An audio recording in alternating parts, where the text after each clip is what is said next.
CoNED. It stands for Coastal National Elevation Database, and that is a geospatial product based on elevation data. And as its name implies, it's really focused on the land-water interface. So right where the water meets the land along the ocean coastlines. We take the nearshore water depth information, or what we call the bathymetry, and we take the land-side elevation data, or what we call the topography, and merge those into a seamless elevation model across the land-water interface. That is the product that we call CoNED. That's the base elevation information we call a TBDEM, and that stands for Topographic Bathymetric Digital Elevation Model. We use a lot of airborne LiDAR, which stands for light detection and ranging, and most of that data is acquired by USGS through partners.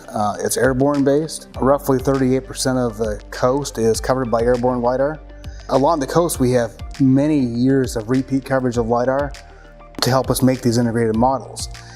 On the processing side, we go through a process of taking the point clouds, creating very detailed land-water maps from those point clouds, gridding the data using different types of interpolation, making sure all this data is properly converted in the same vertical and horizontal reference frame, and then merging it together with the bathymetry data in the same fashion. The bathymetry data is all from sonar, mostly acoustic sonar, track lines, hydrographic surveys.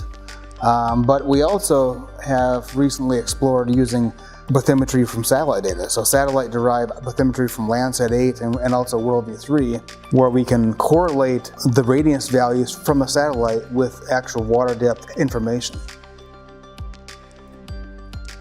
One of the main uses for it is for sea level rise modeling and sea level rise assessment. Obviously in coastal areas, low relief coastal areas, the population and resources that reside and exist in those areas are vulnerable to sea level rise. You need to know the height of the land. When the water rises, where is that water going to go?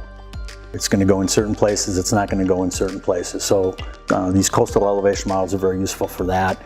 Other impacts of raised water levels doesn't have to be just from sea level rise. That can be from storms, storm surges, so more episodic events versus kind of long-term chronic conditions that I would call sea level rise. So for instance, hurricanes, hurricane storm surge, the modeling that's done of how a particular hurricane or the storm surge associated with a particular hurricane is going to propagate onto the land surface needs to know very specifically what the bathymetry or the water depth is near the shore, because that has a big effect on how that storm surge wave, if you will, propagates onto the land surface. Down in Louisiana, CoNED has become the primary elevation data set for their statewide master planning. That program is all about the restoration of wetlands and also looking at trying to mitigate hazards such as storm surge and flooding. And they've chosen CoNED as the base DEM for their planning, which drives all their modeling, such as geomorphic and wetland restoration modeling. Our goal is to be able to take those high resolution wetland extent boundaries and try and correlate that with LC-MAP to look at the Landsat time series over wetlands and see how that compares to the LiDAR mapping. So that's one thing that CoNED is doing. CoNED is doing all kinds of structure for motion research using both drones and satellite data. So we're going to start using WorldView 3 data to look at mapping topography from those satellite systems directly. The CoNED project also does a lot with bluff mapping, so we've actually devised some methodologies to map bluffs and cliffs using LiDAR data and also point cloud data